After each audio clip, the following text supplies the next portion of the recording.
What an incredible feat. You have become the oldest Grand Slam winner, also got the number 1 ranking at the very peak of your career.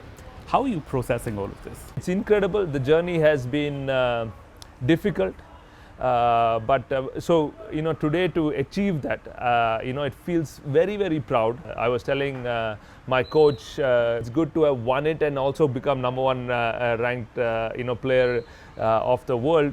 Because the combination of finishing number 1 and maybe losing a Grand Slam final, I don't know how sweet that would have been. And this is just, I think, absolutely feels wonderful to be on top of the world. Yeah. You've had a lot of heartbreak moments in your career, Rohan. Reached the semi-final but not the final. You finally had this victory after, I think, some 61 attempts. Wow. I think a lot of people would want to know how you dealt with those lows and how you built the resiliency over many years. I think it starts from a young age of, tennis is a great teacher of a way where you constantly are trying to find solutions. You go through a lot of failures. I think majority of the players have more losses than their wins in their career. But when you change limitations to opportunities, it brings in a whole new perspective. We are always told, at the age of 20, this has to happen. At the age of 30, you need to have achieved so much, your ranking should be so much in terms of, tennis wise. Or once you get to 35, it's kind of the end of the road, So when you change that and look at, say, opportunities and not really worry about, that is the limitation someone else has set for you. It's not your own limitations.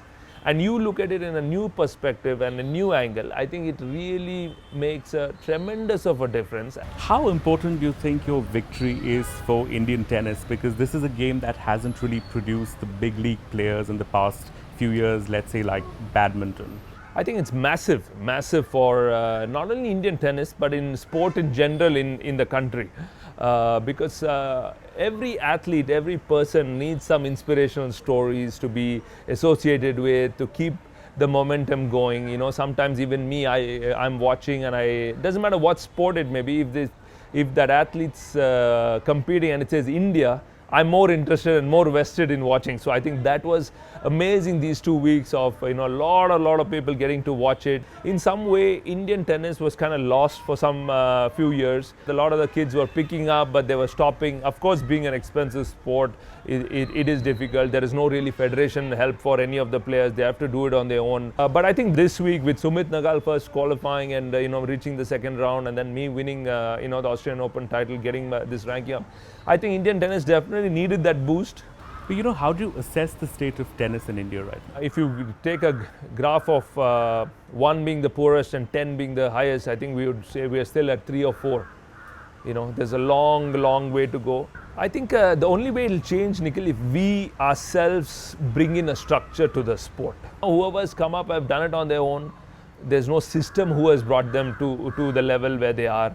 So I think that is what is really needed to change before even we look at maybe there is a singles player or a doubles player even coming up.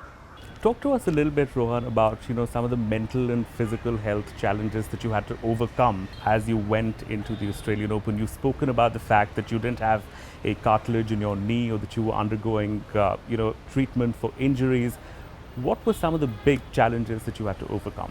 I think, Nikhil, for an athlete, injuries are always a setback, always a toughest thing, because you don't really know whether you're going to come back 100% back to how you were playing, or even come back to even playing at any level. What actually helped me was during that COVID, that 4 months of not having any event, that it was a blessing in disguise, because that is when I found yoga for strengthening my legs. My cousin sister actually told me for my condition I need Iyengar yoga specifically, because in the gym I couldn't strengthen it, I couldn't do any leg presses or anything to do with strengthening my legs. In 2 months it made a huge of a difference. I mean, slowly the muscles started getting stronger and the pain started reducing, and I think that made a big difference. And once my legs started getting stronger, they started working on my shoulders, spine. In some way, I think even my mind became much stronger because I'm calmer on the court. I started thinking better. I think it all added up. What are you looking forward to now? After 22 years, these 4 days in a week can change anything. So I think Olympics is very much in the agenda. It is going to be at Roland Garros on clay, so just need to figure out who I'm playing with.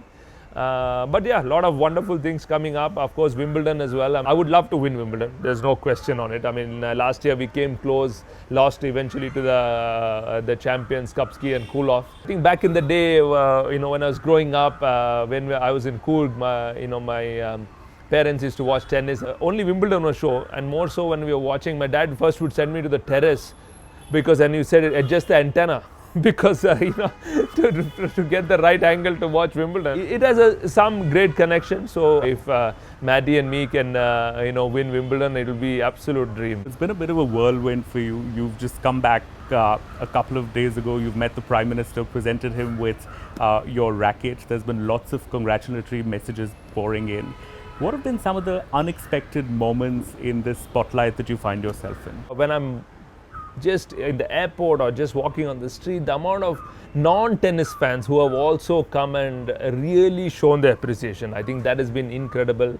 Meeting the Prime Minister was super special. So I was very happy to meet him, to have met him and present him the racket which I won Australian Open and got to world number one. And I think it's wonderful. I mean, he's such a lovely person. It was great to sit across the table and have a chat with him, and just overwhelmed with a lot of messages. Airport, when I landed, there were so many friends, family, the airport staff. I mean, it was really amazing. The airport staff was so creative. When I walked out of the aircraft, all the staff had face masks with my face on it, which was amazing. I mean, but it was beautiful, and just soaking in each and everything, because this could change anytime. So just enjoying every moment.